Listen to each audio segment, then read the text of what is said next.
Okay, getting started in 5, 4, 3, 2.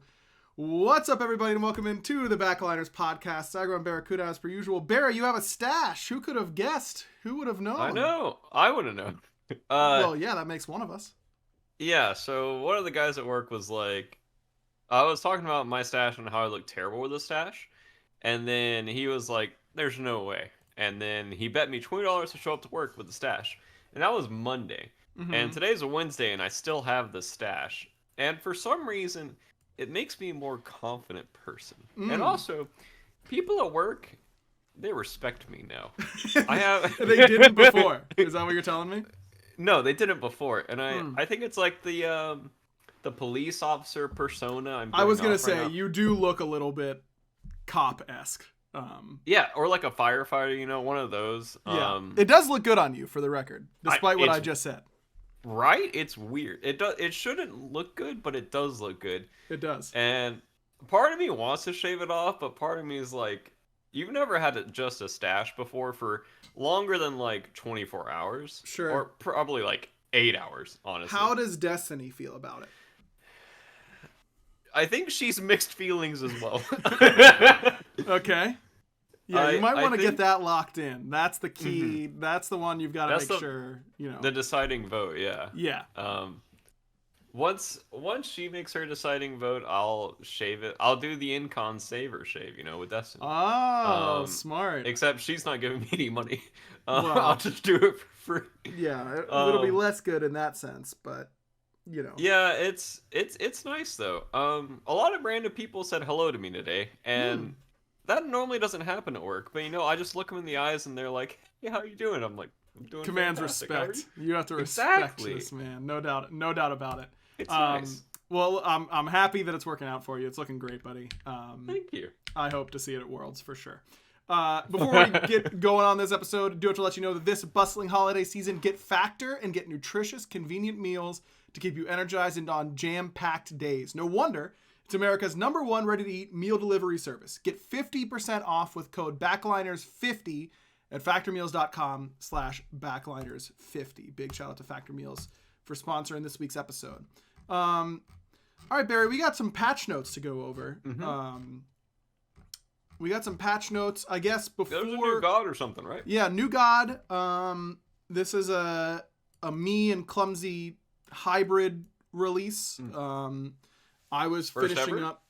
I mean, we always like work together and that kind of stuff. Oh, but okay. in this sense, yes, because I was finishing up Maman Brigitte, and that takes a lot of time, and Bake needed to get working.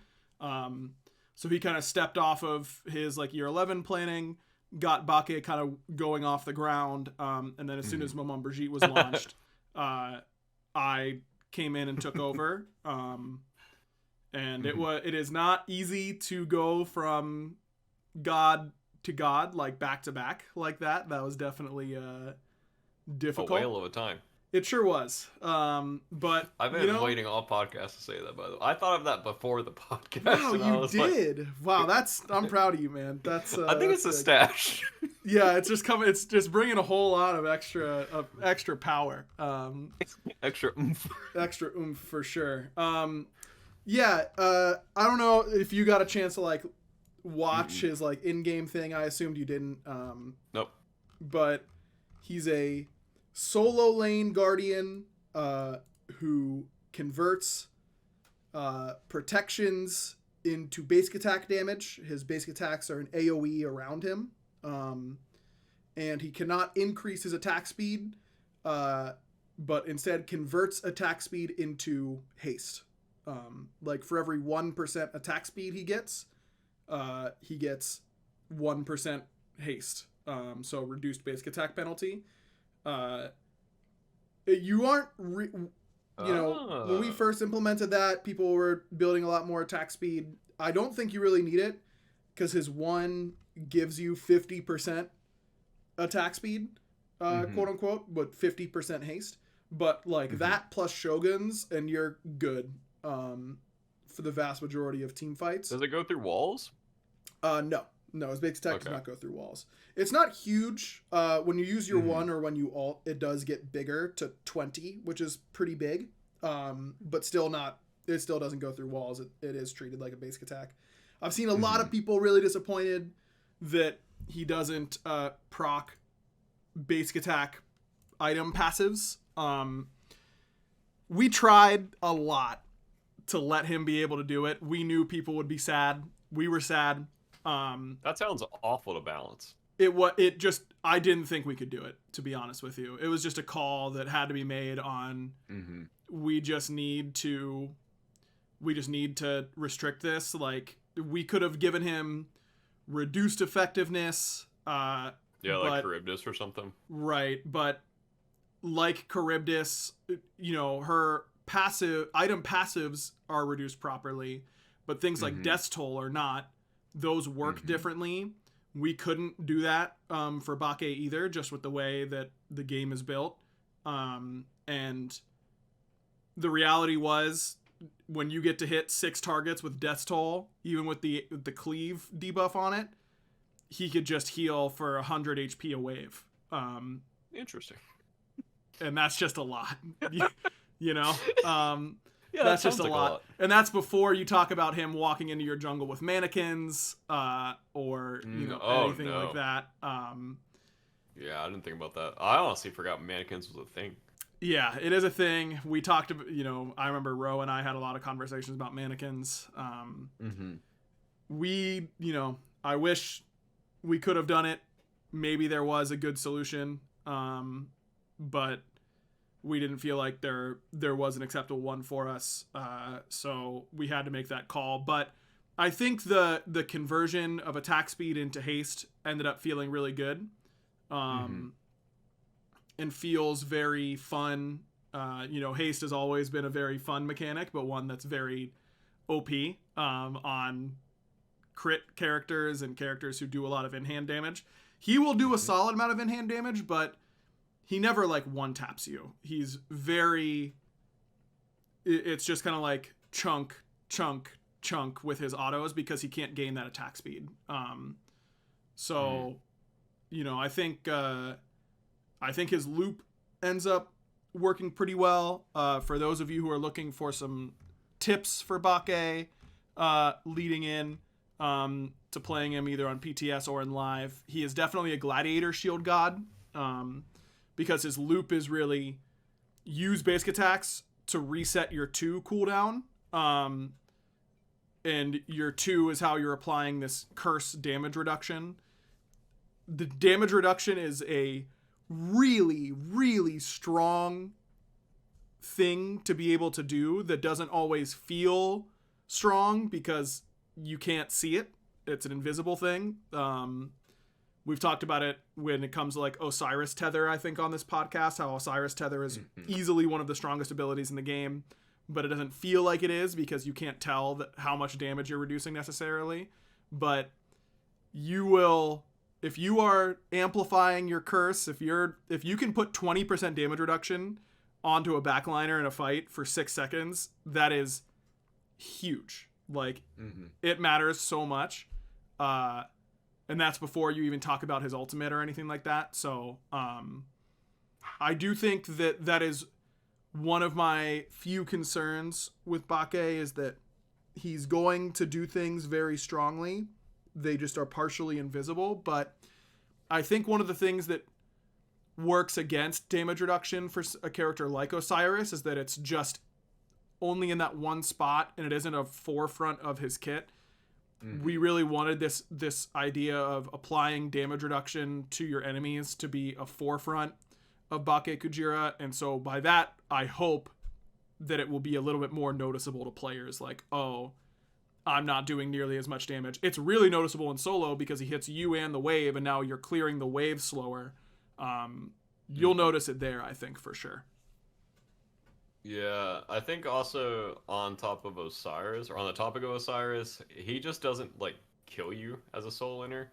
So when you're tethering people, it's like, what am I even here for? I hope my jungler comes and hits this guy. And from what you're saying about this guy, it sounds like he does like a decent amount of damage. the way you were saying chunk, chunk, chunk earlier. Mm-hmm. So if he's able to damage reduce you and outtrade you, or even like trade evenly with you, then that changes the dynamic of the team fight a lot. Does he have CC in his kit, or like decent CC? Yeah, his 3 is a push and stun. It's kind of like a Herc push almost. Mm-hmm. And then his alt is a big AoE donut that follows him, and the outer ring of the donut is time dilation that applies in stacks. So it's like an Olarun ult that follows him. It doesn't boost his teammates; it only debuffs. And then in the center, you take increased damage from all sources, and he gets bonus basic attack damage. So that's a lot. Yes, it is a lot. I will say, it is very common for gods to be very weak. In playtesting, Bake was a case unlike anything I have seen, not just on a god that I'm leading, but on anyone else. In that he was the most lane dominant character I think we've ever seen for a lot of his playtesting time. And then he was the worst team fighter. I think, I'm not kidding when I say I think he lost his first 20 playtests. When he was up like 3k gold sometimes coming out of laning phase. He was so weak in team fights. And I really was like, what are we going to do, man? Like, I don't, because, you know, this ultimate is so obviously powerful on its face, right? Mm-hmm. Like, how can it be struggling so much? But we just needed to really like tweak some things, and he went through a good amount of iteration, but I think he ended up being very, very strong. And then which is good because then we could tone him back like across the board, and it felt much easier to do that. But it was so weird because he would crush every single lane, impossible to beat, come into team fights, insta die every single game. And it was just it just became a meme of like, oh, we're behind, but they've got Bake, so we can't lose. Like, it's something would just actually it was season. It was like game, yeah. It was SSG, bro. That's literally what it was. I felt like I understood that season for you during these last few months, because it was just day in, day out, get huge lead, lose the game. And it felt like anything that could go wrong would go wrong. But you know, he came together very well. I think, you know, he's definitely something I've talked about on this podcast is that my gods have historically been too the barrier to entry has been a little bit too high on them. Their skill floor hasn't been low enough. They're too hard to play for the average player. And that's something that I want to continue to work on. Clumsy being involved in the early stages in terms of like helping to put the kit together a little bit more, I think definitely helps, because I think that he is definitely the easiest god, or the most accessible god on its face. But I do think that his skill ceiling is a little deceptively high, because of the you want to apply your mark. I think getting your build right is going to be important, and putting your damage reduction on the right targets, I think, are all very engaging and fun mini games to be playing, which is something that I think most players would recognize as a defining feature of a lot of my gods, as I try and build in these little mini games to try and fulfill, because that's something that I really like. But I'm happy that a god that is partially mine is now a little bit easier than, you know, Maui and Momon and Isho. Yeah, just reading over his kit, he does seem basic, but not in a bad way. I mean, basic with like a lot of other numbers attached, so his abilities do a lot, but they seem relatively easy to, as you were saying, like access for bad players or newer players. Sure. And also, this ult just seems crazy to me. Like, if this... It's crazy this guy was struggling. I assume that his numbers weren't this high before. They were higher. I will tell you, normally we don't like talk about like the specific numbers. I will tell you, it was not long before his release that his damage reduction numbers went to what they are now. Right now it's 6, 7, 8, 9, 10% for the first from the base mark, and then those double, so 12, 14, 16, 18, 20%. For the vast majority of his development, it was 15 or 30% at all ranks for the damage reduction, and he was still struggling, which was what was so much, because I was like, guys, I know this number is OP. Like, I know this is an unshippably OP number, but he can't win. So, like, what do I do? But it was some of the other aspects of the kit that I think were lacking that contributed to that. That we were able to figure out. Tune the other knobs. Yes. And we were able to get there finally. Like, literally the first time, I think Ro was playing him the first time he was like unstoppably OP. Like, he was just 1v4ing for 10 seconds and all that kind of stuff. And Ro is obviously like our best solo lane player. In the playtesting team, he played solo lane at an SPL level. Obviously very, very good. But when everyone came in and was like, we have to nerf this. This is so OP. That was so lame. I was like, yes, like, we did it. Like, finally. That is an important thing to get to, is like that we found where he can be strong. We found where he can like cause frustration. And it's easier to pull back from that point when I had spent 5 weeks trying to get him to be OP and he just couldn't be, without making his dash do 5,000 damage. You know what I mean? Yeah, of course. Like, within just like reason. Blowing up the numbers. Yeah. Exactly. So that was a good moment. He literally won one playtest and got nerfed. Was like the way it had to go. But he dominated that one playtest. Boy, did he. Ro went absolutely crazy that game, for sure. He was just, Ro, like, that, like, maniacal laugh, like, he's just having a lot of fun, and he knows that no one else is having fun. Like, it was that, and it was very funny for me. He found his new Yorm. Yes, he did go Yorm. I told him, like, it's a solo Guardian, man, who's lane dominant. Like, this has got to be your stuff,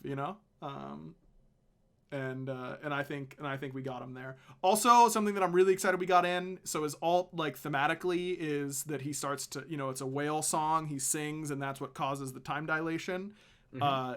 The audio team is able to get in that it distorts your audio while you're time dilated, so it sounds like underwater and like stretched out. Oh, that's cool. So cool. I am a huge sucker for little like flavor things like that impact gameplay but are really more there for flavor.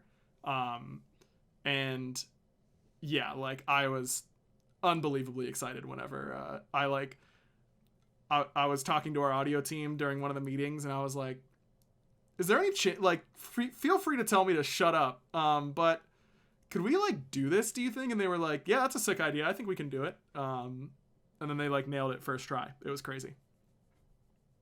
Dude, that's sick. Does he gain anything in his ult, like, movement speed wise, or like CC immunity or anything? No. Okay. I know we tested some things.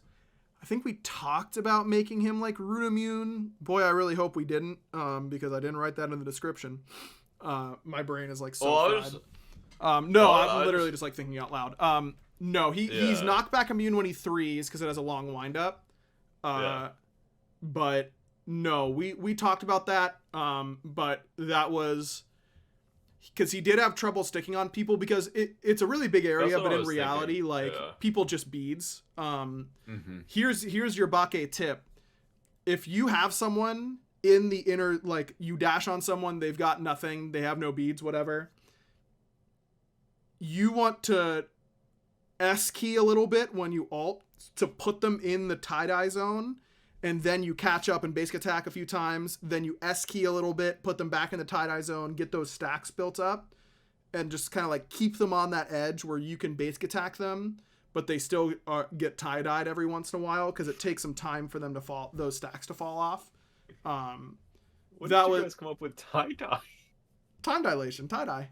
Yeah, no, I know that, but like, was that in the playtest? I've never heard that before. It's really good. We have literally always called it tie-dye internally. Really? Yeah. I've never heard that. That's sick, sorry. TIDI, time dilation. Yeah, it's good.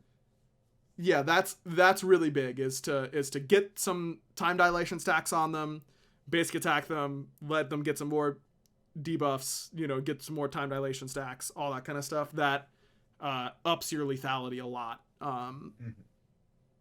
in that ultimate. But yeah, I'm excited to see. I'm glad he's a little bit out there and wacky, and I wasn't sure how players would react to just a big old whale joining the cast. I will love him. People whatever love it. gods are easy, I will love. This is a guy. I think that you could hop in and slam some Baka games for sure, Barry. Dude. Also, I feel like my noobness is leaking out now. Mm-hmm. I've never liked aesthetics or skins. I'm the default guy that always uses the same skin. Mm-hmm. The card art on these Bake skins, dude, aren't they sick. So good? They're so good. They're his mastery skin is legit cool. the background of one of my monitors right now. It's so cool. It's so cool. I've never really looked at this stuff before, but it looks really cool. Yeah, boy, Barry, you're gonna have a lot of exciting card arts to look at if right? you've never checked, because our illustration team does an unbelievable job. Right.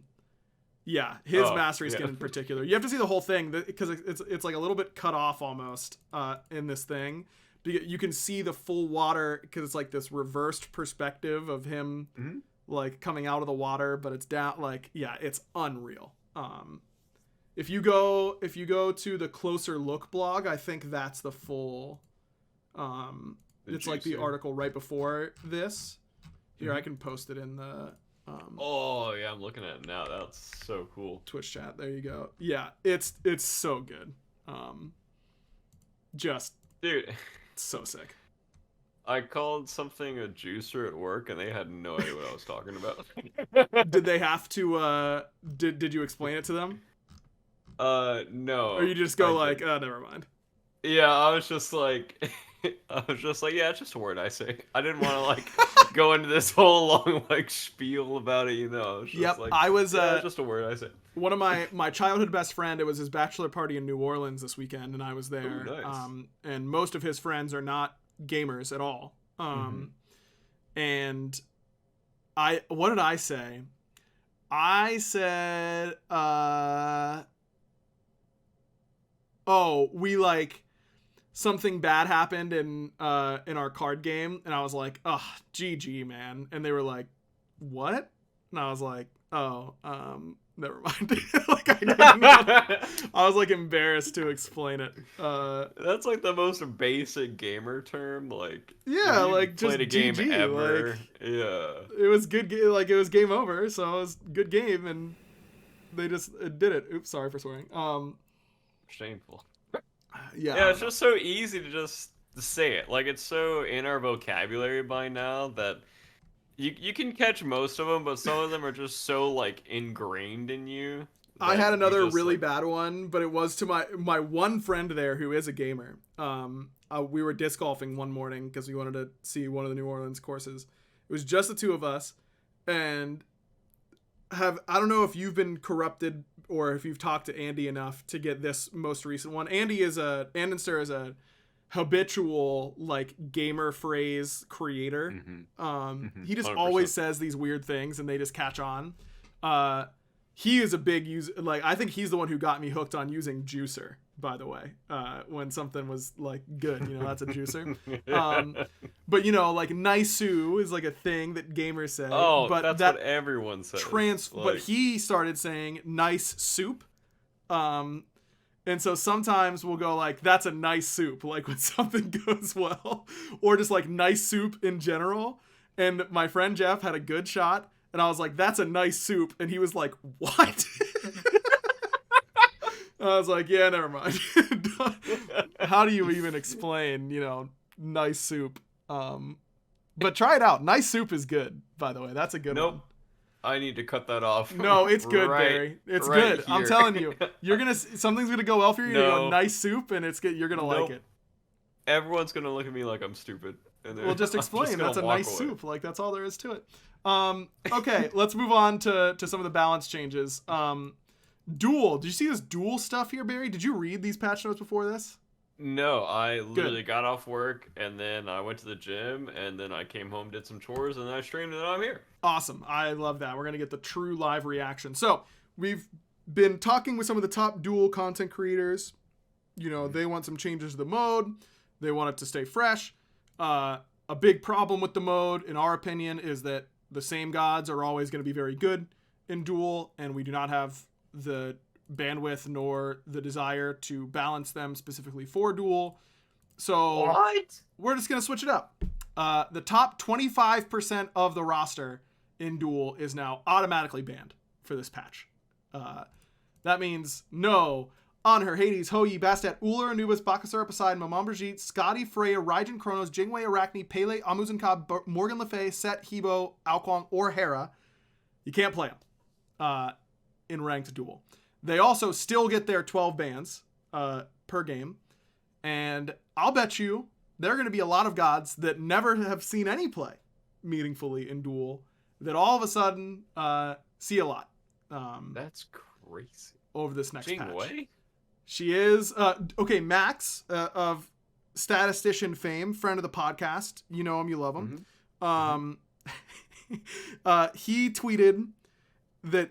Because he was the one who, we told him we wanted to do this. He came up with a formula of win rate, pick rate, ban rate to kind of come up with the top 32, 25% of the roster. And Jingwei was the literal number one win rate god in Duel before he submitted this list. She won, her average pick rate was 3.52%. And she won 64% of her ranked Duel games. And this is of high elo, by the way. This is high elo only. Then, that was in 10-11. In 10-12, 3.43% average pick rate. Inexplicably, 49% win rate. Dropped 15%, 50 spots for no reason at all that he can tell. And he was like, poor Jingwei. It's a really good tweet at innocent_rabbit_ on Twitter if you want to find it. But yeah, it's like the guy who looks like he's always in pain, like stock photo guy, just giving a thumbs up, showing those two numbers. And it says, when you get tasked with finding the top performers in a niche underpopulated game mode, and the literal number one win rate god drops 50 spots in a patch with no balance changes, and people online make fun of you. Yeah, I mean, you do your best, That is game. Unlucky. That is game balance in a nutshell, right there for you folks. Yeah. So the plan is to change these bans in some way every patch in year 11. We haven't fully decided. We really want to hear from the community and from content creators on what they want to see. It could be anything as far as all the mages are banned, or it's only physical gods that are unbanned, or only magicals, or it could be as ridiculous as like every other god alphabetically is banned, only the top half of the alphabet is unbanned, like things like that. Or what I think is ideally going to be more fun is if we can figure out, I don't know if we are going to have the dev time, but like some curated pools of, these are the gods that are going to be unbanned for this patch. It's a meta centered around gods whose ultimates are not very good in Duel. Let's see how they do. Like kind of format-esque things. Just trying to keep it nice and fresh. So we know this was kind of crazy and out of nowhere, but Duel is a mode that, as Max said, is underpopulated, pretty niche. And it's also such a different game from base Smite that doing things that are a little bit more drastic like this, we hope, are going to be something to keep those invested Duel players interested in the mode and keeping it fresh. I mean, it's just from like a why not kind of perspective. Yep.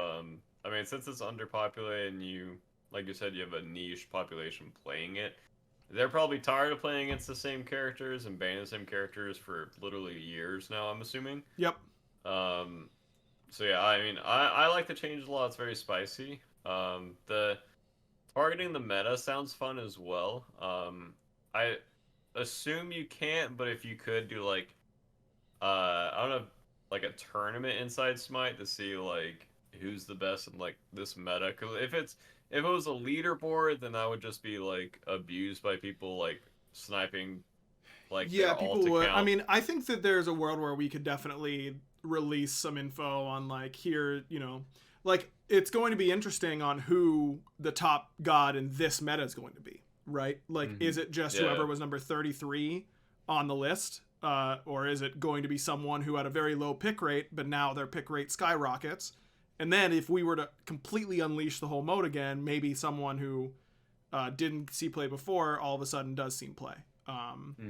So yeah, it'll be interesting. I also think that there's big potential for, the Duel community is so close knit, as you said, and all the Duel content creators are like well known. I think it would be fun if we could go, hey, here's Rexy's duel patch, and it's just the gods that he finds fun or the ones or the gods he doesn't like to play are banned, and the gods he does like to play are open, and it's here's his, if he could curate the pool, here it is. And then the next patch it's here's solo double J's thing, and so on and so forth. Like, I think that could be fun. But then they will get the angry tweets about the meta instead of us. So I don't know if that's something that they're necessarily super interested That's a great idea. I agree. We should just outsource all these mean tweets. Yeah, like you could even do that for Conquest. Yeah, sure. Barry, you want to do meta. All the balance for year 11 launch? Do you just want to take that over for me? Yeah, because I haven't played Smite in like 2 months, so cool. If you need me to balance anything, just let me know. Sweet. Not gonna get in trouble for making the joke I was about to make. Anyways, Conquest. Mid Harpy, base XP. This was a pro requested change. Mid laners been getting a little bit too much farm, so we're reducing their base XP a little bit on these mid Harpies. And now we get into the mage solo nerfs, which includes this Crimson Totem, 3% reduced magical lifesteal on Crimson Totem. As you know, Barry, we typically do not do a whole lot of meta shifting balance in this patch. You've been around long enough and played enough Smite World Championships to know. But this deserves it. Based on the feedback from pros and from the community. A lot of talk about adjusting class bonuses and things like that. We felt like that was too risky to do. That just has too many potential domino effects. And as you also know, I mean, Worlds is literally 5 weeks away, and teams are not going to be able to get good practice for 5 weeks because of the holidays and travel and all that kind of stuff. So we don't want to drastically change the meta more than we need to. So some roles probably got under addressed in this update, but we were doing so much potential shifting in solo that we wanted to leave the rest of the game more quote unquote solved, so that there's less variables for teams to kind of go over, which I hope our player base is generally understanding of. So I believe it is 17 bullet points of mage solo itemization only nerfs, including the Crimson Totem. Scrolling through all of these, this is a lot. It's a lot. Kind of deserved. So that's fine. I'm not going to go over all of them, but a lot of mage solo nerfs, particularly to Typhon's Fang, Vamp Shroud, Bloodsoaked Shroud, and Pythag's Piece, plus a little bit on Breastplate of Valor. Then Warrior itemization gets some buffs. Again, there was a lot of talk about hybrid items and how that is what warriors need to be viable once again. I think it is a little cap or what? Well, I don't know. I think that there is legitimate merit to hybrid items being what warriors are missing to be viable. I also think there is a lot of disingenuous revisionist history on how problematic hybrid items were historically. The rose-colored glasses or a lot of rose-tinted nostalgia glasses for hybrid items for sure. There was literally a Reddit post titled something along the lines of hybrid items weren't OP, or something like that. And it's that's just not true, right? Like, it just isn't. What game were they playing? Their version of Smite, which is legitimately different than the version you and I were playing, right? It is. That was the same Smite. Yeah. I want to know what they were doing. I do think if anyone was expecting us to reintroduce hybrid items in 10.13, right before Worlds, I do think that is an unreasonable expectation. Not just in terms of workload for the developers, but in terms of what it would do to the meta and how much turmoil it would cause going into the World Championships. I understand if people were not particularly excited about all the shields getting 50 gold off and 50 health on. Those aren't the most exciting changes, but I do also think it's important. It's not important. It is not particularly fair to evaluate that these individual buffs in a vacuum, and it's not about the warrior itemization only gets bumped up so much. It's about how much the mage solo itemization and the mage solo gods get toned down at the same time, with the idea that these, bars end up leveling in this zone. It's a hot topic right now, and I can empathize with that.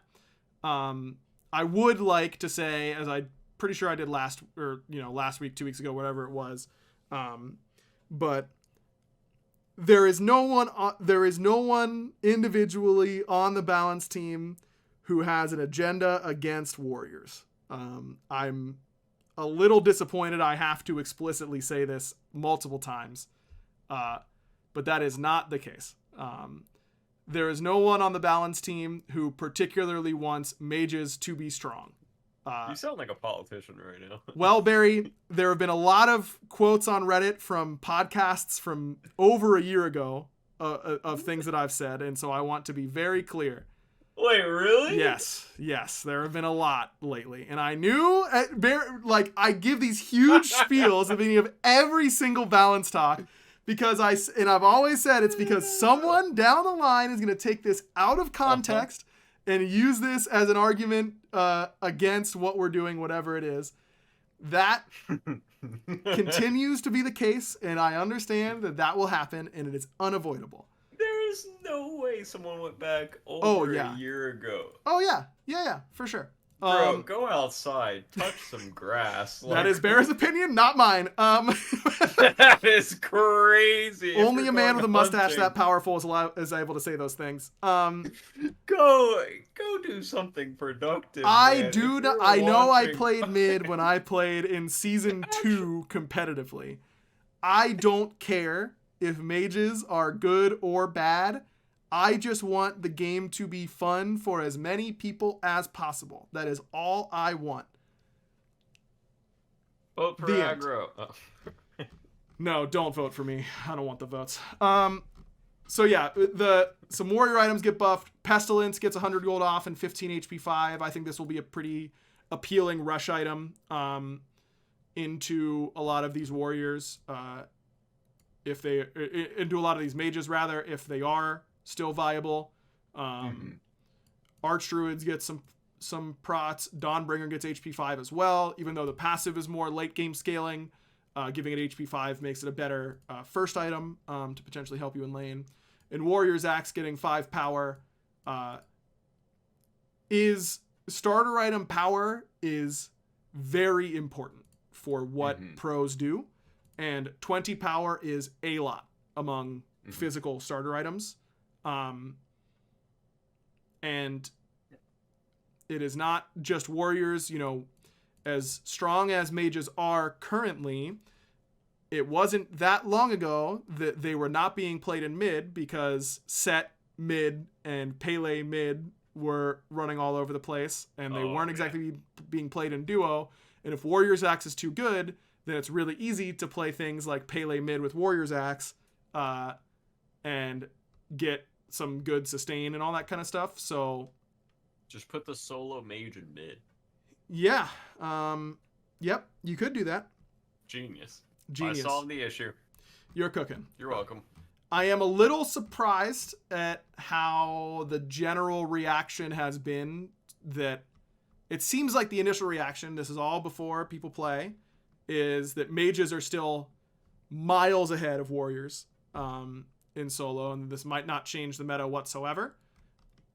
I would be surprised if that were the case, but it certainly is a possibility. What are your initial thoughts when you're just looking at the itemization changes going into Worlds? It depends on how much lifesteal they were getting from lane, because I know that was like the biggest talking point of a lot of solo laners that I've heard, is just the sustain is the major issue of why mages were so strong. At least in laning phase. They lost a lot of lifesteal itself. 3% off the totem, 2% plus 1 health and 2 mana off of the individual procs on Vamp Shroud. And then Pythag's piece lost 4% lifesteal as well. And that lifesteal getting converted into power from Typhons gets pretty significantly hit. That 2x to 1.5 is a good amount of power. Oh, no, I agree with you with all the numbers across the board, but as an ex-pro player, right, and who don't care about numbers that much, by the way. It's more about feel.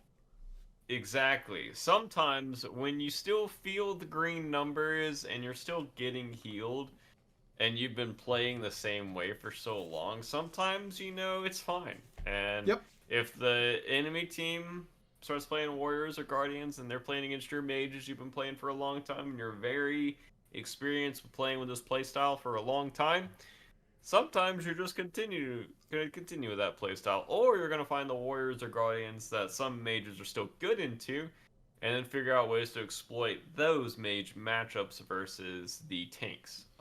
It won't be like a permanent meta pick, but it'll be like, hey, I like Raijin here, so now we're not top picking Raijin, we can still bottom pick Raijin if we like it with our comp, if we like it against their comp. Sure. But I'm on aggro side of hoping this is enough to even the scales or maybe tip the scales back to the warriors.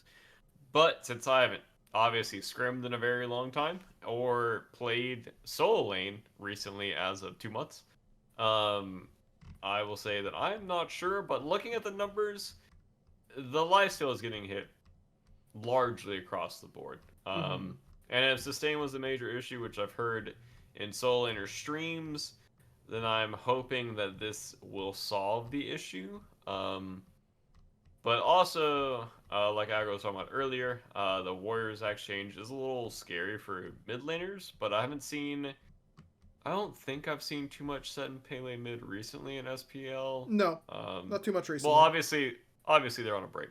Yep.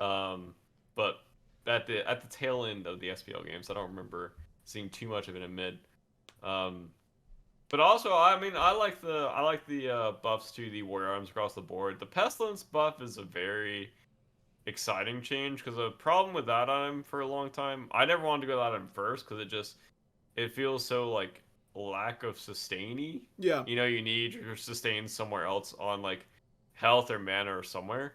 And now obviously you get your mana from blue buff and then the pesty HP 5, so you're having some kind of sustain lane, and then you're kind of tipping the scales to your favor with just the new pesty passive or new-ish pesty passive. Yep. So yeah, I'm hoping that these are enough to balance the scales, but it would, I mean, okay, as a viewer, Sure. as someone who's not in the pro league anymore, it is fun to watch mages in solo lane because Sure. I feel like some SPL solo laners are much better at them than others. Yeah, you want to name some names there? I won't. I would like to just I will take the politician approach since you're doing it. Uh-huh. We I can't won't both say be politicians. Someone's got to have some scalding hot takes here. I'm your actually no, we're not competing. I'm your VP here. Oh, okay. I'm trying to keep you in line with all the crazy stuff you're wanting to say. Uh-huh. I I will not name any names. But some of them, aren't great at playing mages. Yes. Yeah. No one in particular. Some people in particular. Yeah, I don't know. No, I'm not going to open that can of worms. I'm not going to do it. I'm going to move on. You popped it and then closed. I was about to take a long sip, and then I decided to put it away.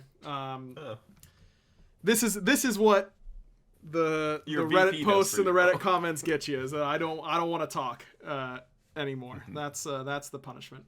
Okay, let's get into some specific god nerfs. Opwash, kind of been one of the more dominant mage solos, only hurting his laning phase. Well, not only the laning phase, but more clearly his laning phase by nerfing the passive. Decreased the heal from 5 to 4%, and then he was getting 2 seconds off of his 1 and 2 every time he picked up a corpse. He gets 2 of those from his 1 alone, by the way. So that's going from 2 to 1. Should pretty heftily nerf his laning phase, where you're able to pick up those corpses a lot more easily, and without as much risk. I'm just going to keep going. If you got thoughts, stop me. Does that work? Sure. Yeah, cool. Sounds good. Athena, this god,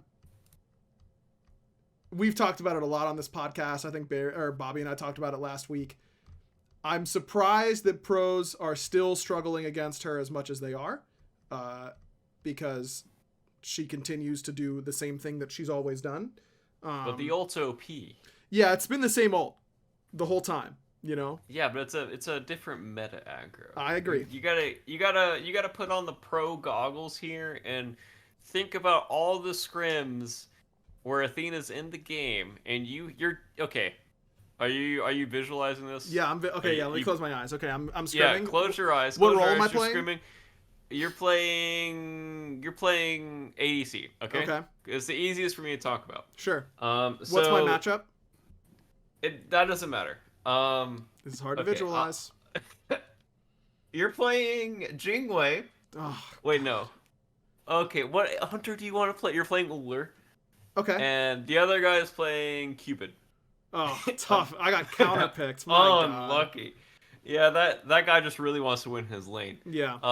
The Athena's coming out of base. She's and it's on their team. Yeah, it's on their team. Oh, she's like 6 exactly. You're already upset that she's even in the game. Yep. And then you hear Athena has ult. Uh-huh. So now in your head, you don't want to step up over 50% because you don't want to be the guy that everyone in your team is like, why'd you step up? Athena had ult. Yep. And you're like, what do you want me to do? Not play the game? Yep. I picked Ullr. Am I supposed to sit under my tower all game because I picked Ullr? Exactly. Yep. Okay. You're gonna transfer. You're gonna turn it on her now. Oh, okay. You're in a winning matchup. Yeah. Okay? Against Cupid still? Fool. They pick Cupid Indier on her. They just They don't respect me? Okay. They don't respect you. Crazy. And so you jumped on this guy, right? Of course I did. It's a pure 1v1. You have full ward vision. You jump on this guy, you impale him. Yep. junglers in solo, the Athena appears on him, and you're like, Uh-oh. shoot, I Uh-huh. made a mistake. And then you're like, I would have soloed that guy if it wasn't for the Athena And ult. I would have And too. you would, as you do, Yep. as aggression does, he would Yep. have soloed the guy Yep. easily. Chump. And you're like, this god is just annoying because it's stopping me from playing the game that I want to play. Mm-hmm. So, on our 6 bans that we have in the beginning, right? Mm-hmm. 3 bans per team. You're like, we could just ban this character so our laners can play the game more comfortably Mm-hmm. and not ask every 15 to 30 seconds, does Athena have ult? Sure. That's not fun. It distracts you from what you want to do in the game. Yeah. Because you're like, I could get Athena ulted, and then you're stuck at this 50% of the way up the lane, because you don't want to pass it. Because it's like your teammates are going to be like, why'd you play up Athena had ult? Mm-hmm. And then you're like, what do you want me to do? She was in soul lane taunting you, and now she's ulting me. Yeah. Yeah, I mean, That's- you're right. There's nothing I can think of to play around that at all. Welcome to the fish tank. Thanks. I almost fell asleep there. My eyes were closed for so long. It was just my wonderful voice. Was just Yeah, no, I was lulling you. really in it. I can't believe they disrespected me by picking Cupid on her. That's right. absolutely And then you got insane. soloed. Well, no, because they got Athena ulted. That's not a solo. Well, your teammates would see it. I That's- mean, you got sold. Yeah. Yeah. I'm just thinking all of the things that you said are true about Athena ult in all the metas where she was considered unplayable, right? But her 3-1 change was better for her. Now, It is correct? better for sure. So here's the nerfs. Yeah. After all that, she loses some HP 5 per level because it was higher than most Guardians. Her taunt cooldown is now 18 seconds flat at all ranks, which is crazy. I remember when we made the change from, I think it was 18 seconds flat to scaling, and we were like, this ability is not 18 seconds at all ranks strength. Like, this ability is not that good. Here we are. Yeah. And then We're back. we're back. And then Defender of Olympus, that OP ult, now going to be a 2-minute cooldown instead of 110. And the damage mitigation that both she and the target she's teleporting to goes down from 30% to 20%. I think Athena will still be good at a high level because that situation you described still happens. Just maybe I have another 10 seconds to do it, to jump in and pillar stun him. Which but- you would. Which You I would. always hit that. But hopefully a little bit less good. I also think it's a map thing. I think globals have literally been OP on this map for this entire year, and every time I played against a global in duo, I'm like, this is suffocating to play against. Yep. Every single time I've thought about that. I've talked about it with like my teammates all year. I'm just like, because I remember in the beginning, Twig was picking like Merc, Thor, Rat, and I'm like, I can't do anything. I can't walk into the shield buff. We need wards like at their backyard. You know, like I can't walk into their backyard. They have a fence around it. Nope. And I just think it's also a global issue. I don't think globals were as strong on maps previously. I mean, obviously they were strong, but it definitely felt different in duo this year. I think just because you have to contest shield camps so often, where it just feels different. I think before you felt like you were on a bit more of an island in duo, and then this year it's like you can kind of get ganked and pressured at any time based off of the spawns of the camps. And I think that also leaks into like support picks where globals have just felt probably very strong. I think anytime you can add a global to your team comp right now, I think you're just going up in value. Yeah. Yeah, I've just always felt that way. Sure. For about this year, anyways. Well, here's another one. Chernobog got absolutely, his early lane got like gutted last patch. Still, Surely people buy cooldown after this change, right? Like, surely you're gonna buy Fail Not. surely people will buy Fail Not because his ultimate is also going from 110 seconds to 120 seconds. We're reducing the movement speed he gets when he lands by 5% from 20% to 15%. And the damage mitigation was 10 to 20%, loses 5% at all ranks, now 5 to 15%. This plus the nerfs in 10-12, surely enough to make Chernobog not just insta top pick. Will he be good in some matchups? I'm sure. Surely, Barry, this is enough. Still a global. Still this current year. Uh-huh. Maybe people will buy Failnaught now. Maybe it's just because of Spectral that people don't want to buy Failnaught. Maybe that's like it feels too weak against Spectral. But that item has just always felt good on Chernobog. You feel like you're getting like Failnaught on other hunters doesn't feel like you're getting value on all 4 buttons. Yep. On Chernobog, you feel the impact of cooldown reduction on literally all 4 of his buttons. Like he feels so much cleaner with the cooldown. Sorry. I agree. I feel not. Please. I think Cherno will probably... I've given up hope that Chernobog will not be top pick, top ban at Worlds. He just will be. I've just accepted it.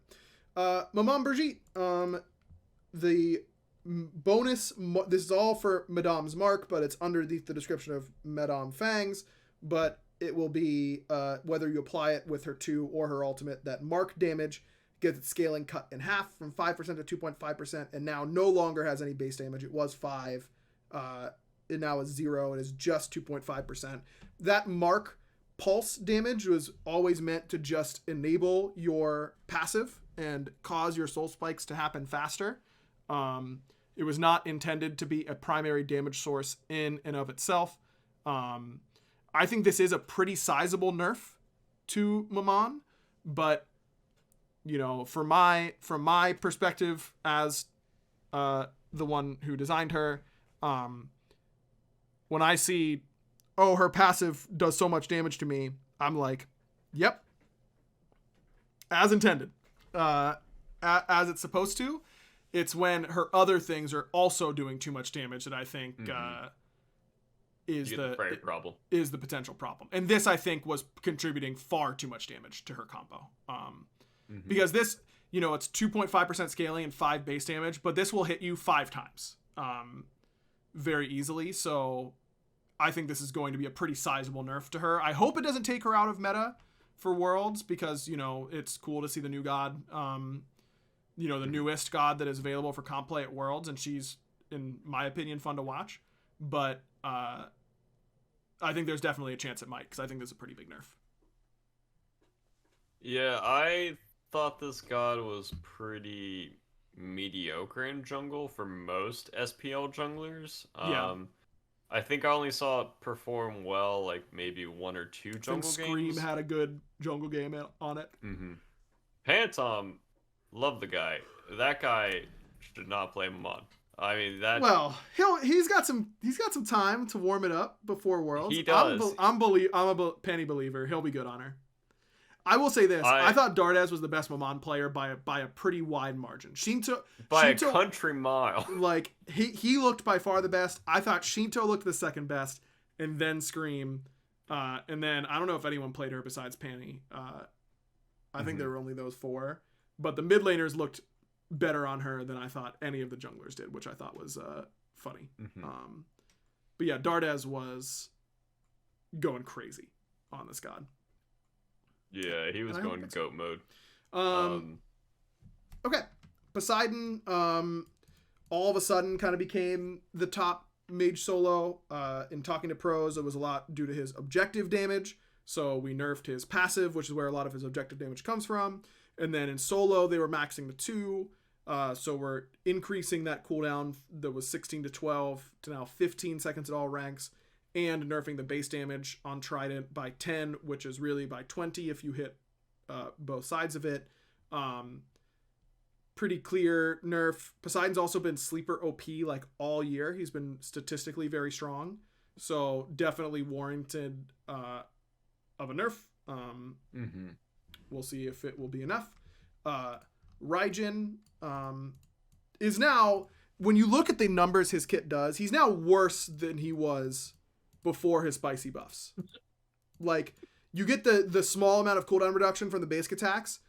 Other than that, his numbers are just worse, and he was considered unplayable at that point. Surely. Maybe it's just his passive. What's that? Maybe it's just his new passive. The getting attack speed on ranks of his ultimate and the 0.2 seconds cooldown off of his cooldowns when he basic attacks an enemy. Maybe that's the tech. Maybe it is. It's Maybe it certainly is. possible. But yeah. Maybe it's Maybelline. I will say Morgan Le Fay, the one mage solo kind of missing from this list, she was just statistic. Raijin, we felt like would get more people upset that they didn't see a Raijin nerf. His perception is higher than Morgan Le Fay's. Statistically, she is not nearly as strong as Apwash or Poseidon. So she was left off this list. Maybe that will prove to be a mistake, but she wasn't exactly tearing up the meta before this mage solo thing happened. And with all the itemization nerfs, that also should nerf her. And then Ratatosker, didn't want to have a massive nerf for him, but he just was pretty clearly the best jungler in the playoffs. So just a small damage nerf on Acorn Blast. Global Ultimate. crazy. Smile. All right, buffs. There aren't too many. We can kind of blow through these as we're already a little bit over time. Achilles not buffing his late game in any way, shape, or form. Just buffing his early. This Radiant Glory change, just getting 4 targets at all ranks instead of only at rank 5, is massive, I think, for That's him. nutty. Yeah, I think Achilles is going to be very good on this patch, is my guess. Bologna saw a little bit of play at one point this year, but needed a little bit of help. So just a tiny bit more healing on Scourge, and then a pretty noticeable base damage buff on Eagle's Rally in the late game. Remember when this ultimate was like Omega OP and how long ago that feels? Feels like it was a long time ago. Yeah, her ult's just weird. Yeah, it is. It's because Divios isn't here yelling Rally here in order to like make it feel stronger. That's the point. If you look at the numbers on the ult, it's crazy. But I feel like it doesn't do much. Nope. Sure doesn't feel that way. Tyr, I saw a lot of people being surprised that Tyr was on this list. He is his stats were frankly appallingly bad. Appallingly bad. So, you know, perception is a big part of it. If you haven't listened to our episode with Max about stats, I highly recommend you do so and how we use them for balance. He didn't check the perception of the buff, but everywhere else he did, so sometimes that's enough. And his buff isn't... Sometimes you forget a P. Sometimes you forget a P, and that's just how it goes. 10% scaling, basically, on Fearless, because Assault stands Fearless, it's twice. And then the Fearless cooldown now scaling down per rank. I don't think this matters that much for the majority of players, actually, because Fearless cooldown is more or less Change Stance cooldown, which is lower than this. But for players who are not using Change Stance at every opportunity, they can Fearless more often now, which I think is good. Mulan, supposed to be a lane bully, doesn't really get to bully you until she's at the second rank of Sword and Spear. So just letting her get to those a little bit earlier, which is good. And then maybe the buff that scares me the most in this patch, it's Gilga. Gilgamesh, the activation of his one did 25% bonus damage to lane minions only. It will now deal 40% bonus damage to lane minions only. I did this in playtest. His clear was good. Like, it was like pretty good. You have to be in the middle of the wave, but it's pretty good. And now he got increased HP 5 whenever his 1 was active. We reduced the HP 5 that he was getting because instead of only when it's active, it is now active at all times, but it's dependent on the rank of your 1. This lets us gate it a little bit away from the really early stages of the game. And historically, the 1 is more appealing to max in solo, but the 2 is what you want to max in jungle. So by gating this HP 5 by rank of the 1, it is a little bit more in favor of solo Gilgamesh than jungle Gilgamesh. Nice. That makes sense. Yeah, you thinking? I'm expecting Gilgamesh jungle anyways because they're itching for an excuse to play Gilgamesh jungle. I feel like. I think it's just Gilgamesh as a character is so satisfying to play, and junglers will always want to play whatever character is fun to them. And Gilgamesh is fun to everybody. Exactly. That's what I'm every saying. role. Gilgamesh, it's fun to everybody. Yep. And they're the role that gets to, like, you're in picks and bans, and your soul is like, I want Gilgamesh, and your jungler's like, it's mine. And you're like, okay. Oh, enjoy. There it is. Yep. Enjoy. Stupid junglers. That's what I'm saying. Loki gets a small damage buff on Vanish. Robin gets some scaling on his 1 and his ult. I think he might actually be pretty good after this. I thought Robin was already good, honestly. We're like, backliners, so we think Robin's always OP. Yeah, because we see the situation where he one-shots us, and that situation happens every time he goes. Every single time. And there's no counter. I tried to ult him, and he just 2'd. Like, what am I supposed to do? It's so OP. Exactly. Yep. Someone else burned his 2, and then you Aegis his ult, and you still die, and you're like, what do I do? What are you doing? Exactly. Sylvanas, the stun on his 3 is now no longer reduced by diminishing returns. We want to use... This is a popular suggestion for a lot of characters. I see it on things like Herc. We still want to use this mechanic very sparingly because it does break a core rule of the game. But it felt appropriate for Sylvanas because, number one, he got pretty harshly nerfed by the changes to how Root interacts with diminishing returns. And if anyone has any stacks of diminishing returns, you hit a longer range pull, they can act before you can because of the post fire, and they spend all of that stun time in the travel time. So now it will feel a lot better. It will apply DR. Yes, Mr. White Dude in chat. It still applies DR. It just doesn't respect it anymore. Is the change. Barry, you had some crazy eyebrows going during my little monologue there. What's up? Yeah. Sorry, I got excited and scrolled further. These Apollo buffs. Yeah, they're big, Medusa buffs. Bro, these are like 2 of my favorite characters. If I had known you were on the chopping block, Barry, I would have helped you out. You know what I mean? Thank you. I would have. You should have known. I should have known. Man. Yeah, Apollo gets 5% scaling on the 1, and then a partial revert on the nerf to his mana cost on his ultimate that we had to do when the community kind of lost their minds at his spicy buffs. Surely he's good after this, right? Like, I think he still just lands in and dives, but at least you'll have more mana when you land in and die. Yep, no doubt about that. And then Medusa increase the base damage on Viper shot by 5 at all ranks, but that's per shot, so that ends up being pretty good. And then decrease the mana cost on her 1 and her 2 pretty significantly. And as I wrote in these dev notes, even though she uses Transcendence pretty well, we would like to give her the option to get other items, and her mana costs were just kind of restrictive and forced her into Transcendence a lot of the time. Yeah, going anything but Destal on that character felt so bad. Yep. Like, if you tried to go Cal Medusa, it was like 3 rotations of abilities, because it's really hard to not press your 1 in lane. Yep. That's just a very difficult button not to press. Cause it's one of the best feeling abilities in the game, I think. Exactly. Yeah, and you want to press it. Like, they pop their steroid, you both already cleared the wave, and then you're like, I could just press my 1 right now. And then you do that like 2 or 3 times, and you're like, I'm out of mana. I really think a big reason why that ability feels so good, by the way, is all in its sound design. Because the shot sounds so much heavier. Mm-hmm. Like, those 4 shots coming out really quick and with this really like heavy bowstring sound is like so good. I think that's why that ability feels so good. I think she's like the Gilgamesh of hunters. Like, her kit she just feels great.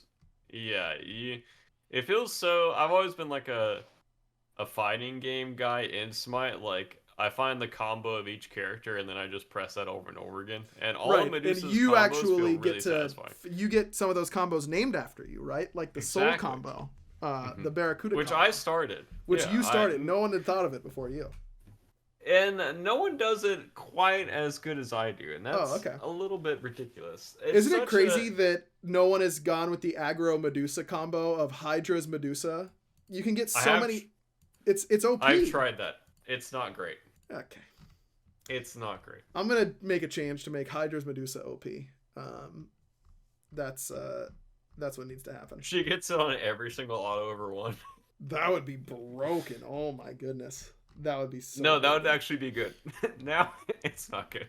I'm Yeah, sorry. I guess it would make it good, no doubt. Mhm. There is no doubt about that. Okay, and then two more to go. It's oh my god, I just like opened up mobile Discord. This is? Did you get the Discord update on mobile? This is illegal. What's happened to Discord on mobile? I don't know what you're talking It about. looks so different. Oh, I don't like this. Never mind. no, Don't worry I about barely open Discord anymore. it. Okay. Kronos gets his base attack speed from 1 to 1.05. This is a big deal, as I'm sure you know, Barry, because any attack speed you get is a percentage of your base. So a 10% attack speed item means more to a character with a higher base, with a base of 1.05 than a character with a base of 1. So Kronos getting this extra base attack speed means that any further attack speed he gets is more valuable, and he gets it built in with Accelerate. He might want to build some rings. All of that ends up feeling pretty good, I think. And then Accelerate goes from 15 to 14 seconds.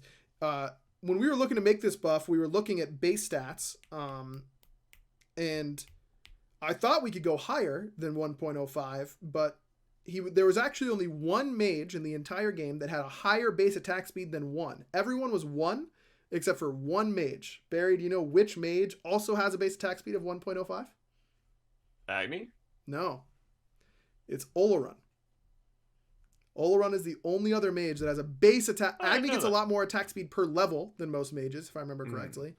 But the only other one with base 1.05, which I did not know. Yeah. And then, last but not least, Zeus, his ult stinks. Oh, of course. This guy had It's to bad. fit in a Zeus change for Worlds. His ult is not good. This guy's agenda is crazy. First, he wants mage solos, and then he buffs Zeus. Like, yep, that's true. It is crazy you've done all of this. Look at what I've done. The agenda you push is crazy. Yes. Yep. That's true. Yeah, his ult stinks. It's really bad. No one ever gets hit by more than one tick unless you're Odin comboed, and then it could do 1,000 and it wouldn't matter. You're dead anyways, you know? Like, if you're stuck in an Odin cage with anyone, any damage mage ult, you're going to die no matter what. This is really going to help his objective damage, which he's already very good at, but as I've talked about a lot, trying to lean into character identity is something that we're trying to do a little bit more. And on those, one tick hits in the late game, it should, 60 base damage is a lot at level 20 even. So should be feeling better there for Lightning Storm. Overall, I'm interested to see what happens in solo between mages and warriors. I'm hopeful that some warriors will be viable at the very least. I don't know if all will be, but some. I wouldn't be surprised if we saw Zeus. I wouldn't be surprised if we saw Apollo or Medusa. Raven as well, but in general, pretty... Did you buff Mulan for Harry? Yeah, my agenda was telling me that I had to... This guy's been struggling all fall split, and you were like, get another one in there for him. Yeah. We gotta help your boy out a little bit. Yeah, well, because nope, not gonna go there. Yep, just gonna move on to our ad read. That's what I'm gonna do instead of making the joke I was gonna make. All right, this before we get to the random question of the week, I wanted to let you know that this show is sponsored by BetterHelp. We are getting close to the end of the year. That means a lot of potential stress, particularly for me, because it means, we got to get our new season wrapped, and we're going to be driving. Dude, I have to drive with our 5-month-old 12 hours in like 2 weeks. That is going to be... just leave him. That's going to be brutal. No, we're not going to leave him. Everyone wants to see him. And he's so cute. That's unlucky. But that means we have to drive 12 hours with a 5-month-old, which I am dreading. And so I talked about it with my therapist a lot this week. Because that's... Put a muzzle on him. That's something. No, you can't do that. You're not allowed. I don't think that's. What's even the point, man? Well, you know, they're. Anyways, but yeah, the end of the year season, and the holidays and all that kind of stuff can bring a lot of stress, and it's a great time to try therapy, because it can bring a lot of those difficult feelings to the forefront, or maybe your family gives you a hard time and you want to talk to someone about some ways to handle those types of situations better. Therapists are great for that kind of stuff. Bera and I have both regularly used therapy in our lives, and give them huge thumbs up. It's so important for your own mental health, and I think one of the only barrier to entry. There are only two, in my opinion, on therapy, and number one, it can be daunting to find a therapist, and then number two, of course, the cost. And BetterHelp can help with both of those, which is why we're super excited to work with them. So it's so easy with BetterHelp. It's entirely online. It's designed to be convenient, flexible, and suited to your schedule. You just fill out a brief questionnaire to get matched with a licensed therapist, and you get to switch therapists at any time for no additional charge, which is absolutely huge. You definitely want to find that connection with the right therapist, and so BetterHelp makes that easy, which is absolutely massive. So find your bright spot this season with BetterHelp. Visit betterhelp.com/backliners today to get 10% off your first month. That's BetterHelp, HELP.com/backliners to get 10% off your first month. Big shout out to BetterHelp, and to therapy, because it goes off. All right, Barry, we missed you last week. There was one question I wanted to get your thoughts on. Neon last week asked, how many chickens do you think it would take to kill you? You walk into a chicken coop and they just attack. Well, I'd be saving them because I'm vegan. Okay. Yeah, you don't hurt animals. They wouldn't attack me. They'd know. They'd see my smell stash, and they'd see the stash. They'd smell the tofu, and they would respect you.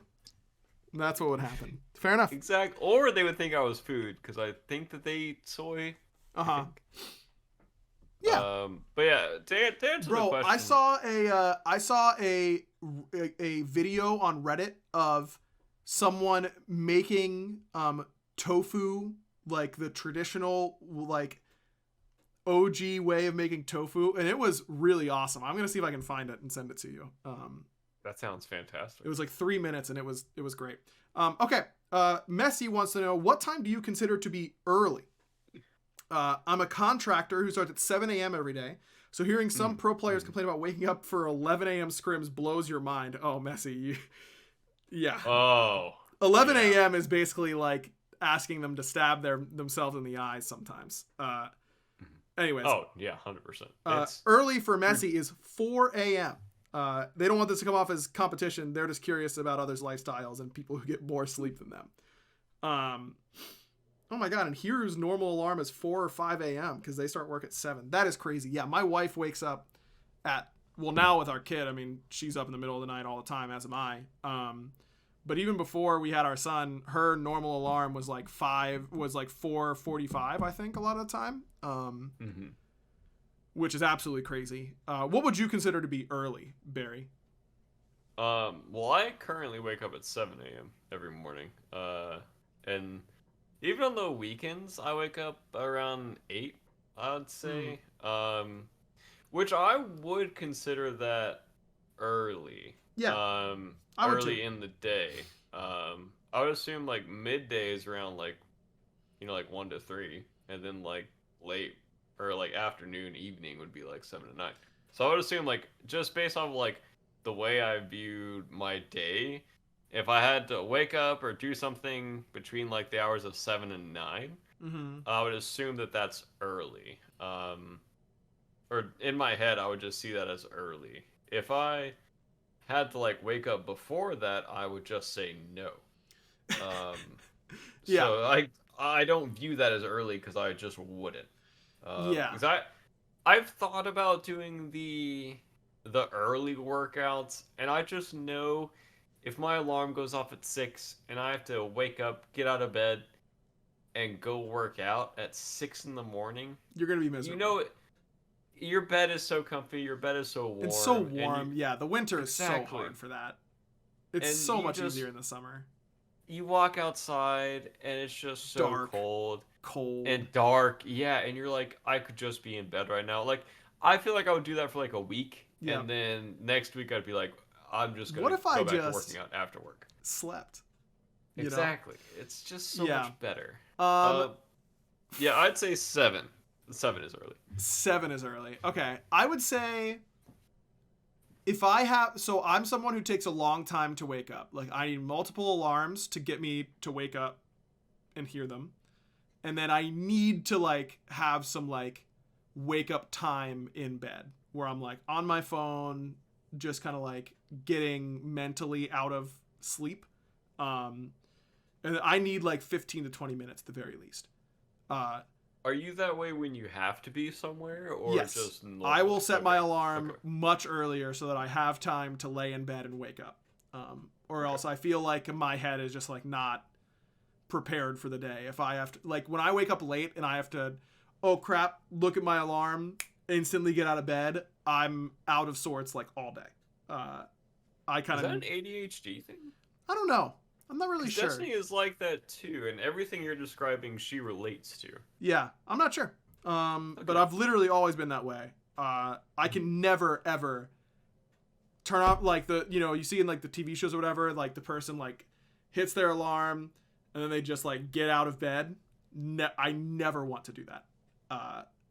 Like that's not me. Sets the vibe wrong all day. Right. Yeah. So if I have to be out of my bed before 9 a.m., that's early to me. But if it's after 9 a.m., I think it's okay. Like I don't feel like that's super early. Out of bed, or you'd have to be somewhere. Like if I told you to be here at 9, like would you view that as I early? would say that's early because I have to be Okay. leaving my house before 9. If I can Okay, leave my gotcha, house at 9 p.m. or later, I do not consider that early. But if I have to leave, if I have to get moving, like with enough time to get ready and be somewhere at 9, I would consider that early. And I would say That the makes same sense. for the weekends. I think it's the same for weekdays and weekends for me. Yeah, I don't like waking up late on the weekends anymore. I do like it, but I just- feel terrible when I do because I feel like I lost my whole day. Yeah, if you get out of bed at like 11 or 12 on a weekend, Oh, you're like, I hate my whole it. day is gone. There's nothing to do. I know, Like, but I also like don't sleep ever anymore, so I like end up doing Oh. that and I need it, but I'm still annoyed about it. oh, Um, dude, I don't know if I told you. I probably have. I'm a napper now. I can Oh. take naps. yeah, you're liking it?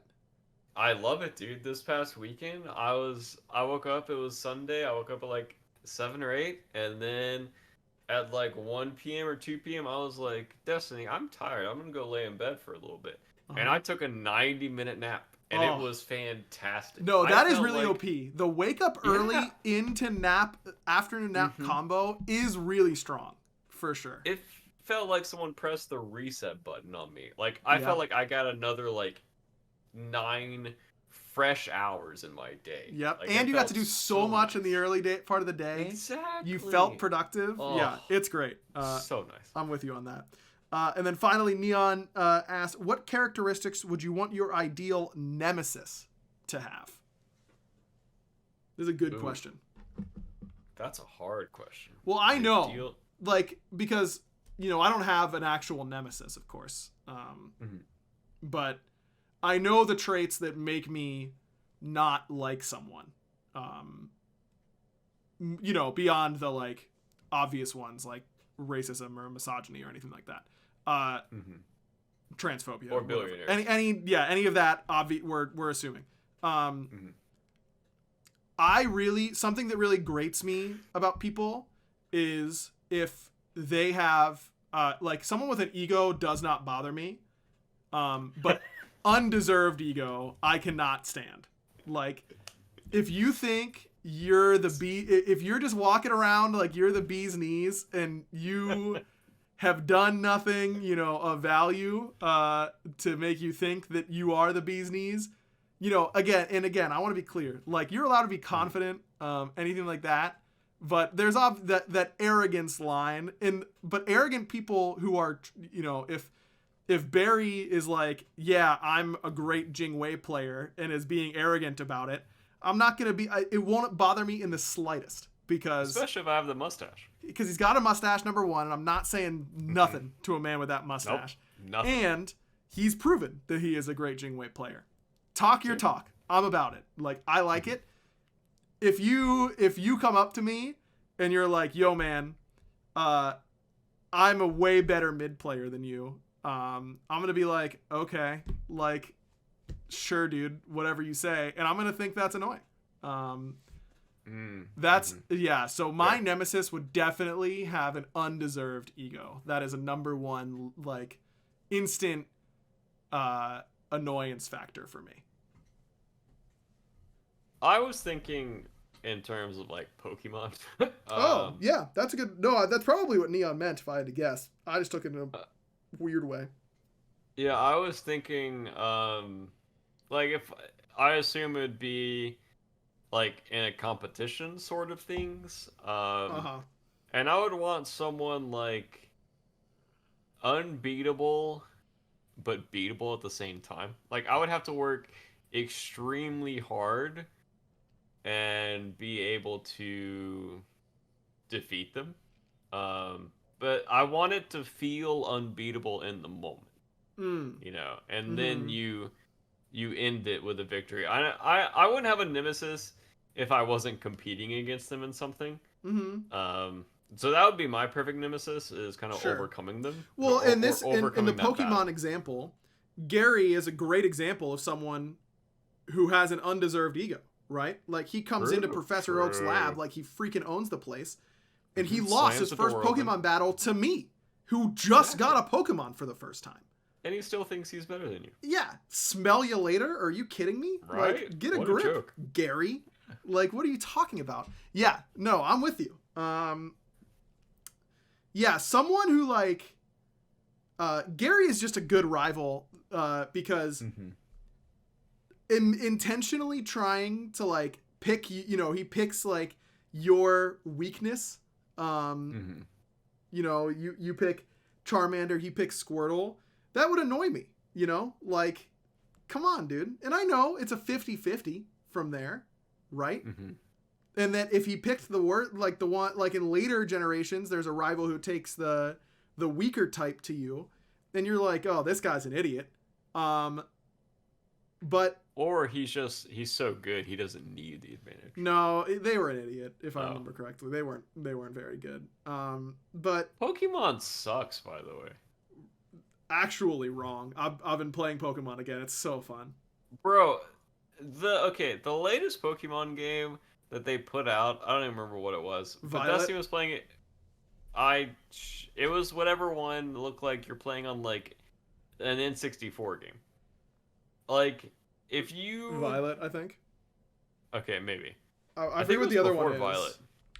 Yeah, is it the Legend of Arceus? Like that one? Yeah. I was just replaying that one, dude.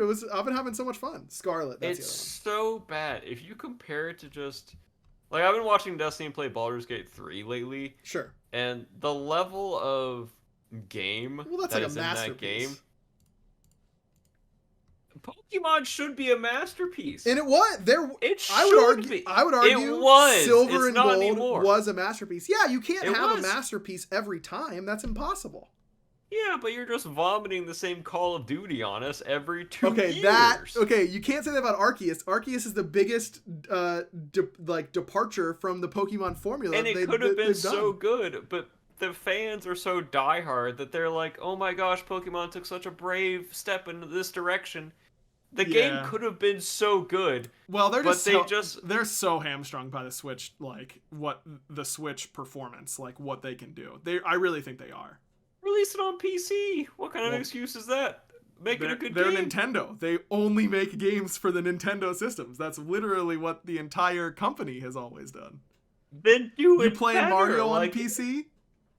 no, but I don't play Mario. There you go. I'm not playing Mario at all. Yeah. Look, But Barry, it just needs load to up be a Soul Silver a good emulator game. and just play like a ROM on your PC of Soul Silver, and you'll be loving it.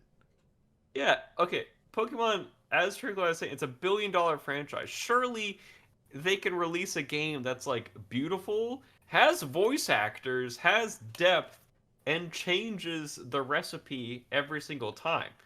It used to be such a good game back in the day. Not to be the boomer, but I am going Yeah. to be the boomer. It used to be so good. And then Arceus literally could have been like the best game of our generation. Like, it could have been It has a lot such a of good game. really great ideas, for sure. It has a lot of very great ideas. But It seemed to me from the it's outside like an early looking access in, game. yeah, it looks like they they had a plan and they got plans don't always go according to the way you want them to, whether it be they overestimated how much they'd be able to get done in time, but they had to stick to their release window, or they lost funding, they lost team members, whatever it may be. I just know now from the other side of like game development how easily something can get derailed. But maybe it's just the empath in me that like wants to give them more credit than they might be due. But I just like, for a game like that, I just see the core of what they were going for and have so much like what they were going for was so good, and a lot of things get in the way of executing that vision correctly. But I still give them a lot of credit for finding that like core idea and doing their best to execute on it. And I think I probably give them too much credit for the core idea, not enough, take away enough for the lack of execution, which might not be very fair of me. Yeah, I just view it as like the potential of what it could have been. Mm-hmm. And I view a game like that where it literally could have been like breathtaking. Like graphics could have been breathtaking, like game design could have been breathtaking. Like I don't want the same Pokemon game if it's being released like that. Like it should be something like holy cow, like this is it should be like the Pokemon game that brings all the nostalgia back from like our childhood, but makes it like ramped up. And I don't want it to be like this like baby step into a new direction. Like I want them to like full jump into the pool and show like what Pokemon can be. Because I used to love Pokemon, and then like I think it was like after Emerald, I think I just stopped playing because I'm just playing the same game every time. Like it doesn't feel new, it doesn't feel fresh, it doesn't feel like digestive. Sure. Like it just needs to be something new, and that's what Arceus could have been, in my opinion. Which is, I agree. Like I said, the best game of our generation by far. If like, there's a world where someone, the bigwigs in Nintendo could have been convinced to put it on new, on non-Nintendo consoles, on PC, and jam up the graphics and really flesh it out and have it be more like an RPG, but have that encountering wild Pokemon in scope, like in size, all that kind of stuff. Yeah, it had potential to be one of the greatest pieces of media ever made. But that's never going to happen in a million years. Like that's just not how Nintendo functions. Like these graphics are just they're not awful. Good. They're not good. They aren't. But it's like sometimes the not good graphics is like okay. Yeah. But these are just there's they detract. 6 trees in the background. They detract. And like, no, I agree. They detract. Yeah, I don't know. It's like a 3-year-old went into like a graphic design course and just started placing trees around. Nintendo's in such a weird spot because they're so committed to being the more like casual, more kid-oriented like service. Kids love trees. Put more trees. That they want things to be more accessible, but it definitely puts a ceiling on their potential. But I do have a lot of respect for Nintendo overall because when they didn't hit some targets, their CEO took a massive pay cut, and that does not happen enough in any industry. Instead of doing layoffs or anything like that, so I do respect Okay. them in that sense. Quest 64 is basically Pokemon Arceus. I'm googling this. This game slapped back in the day. This was such a good game. Yeah, you know what? You aren't that far off. This This actually kind of looks like Arceus. You're not wrong. there's like 4 trees in the background. The grass is Yeah. flat. There's like This a game hill does on look the kind of side. dope. It is a very good game. If you could somehow find a way to play this game, it is actually it's There you a go. good game. Go play Quest 64. Just kidding. Play Smite, buy gems, all the stuff. Play both at the same time. Yep, at the same time. All right, that'll do it for us this week. Yeah, we should be back next week. Probably talking about SCC qualifiers. Those are happening this weekend. Then we'll have to figure out what the plan is for the rest of the year because I will be in Pittsburgh for the rest of the year after that. But we'll figure it out. Same. Can't wait to see you there, Barry, for our pierogies, which are really good. Yeah, thanks everyone for watching / listening. Factor.com/backliners50 and betterhelp.com/backliners. Those are the two sponsors for this episode. If you want to join the Discord or support us directly as well, patreon.com/backliners is the place to go there if you want to support us directly there. Until next time, Vera, you know what to do. Oh, did you hear Hammy? No, I just heard you choke the bye. Sorry, no, I didn't choke it. Right before I went in, he went, oh. Oh, that's really cute. I wish I would have heard it.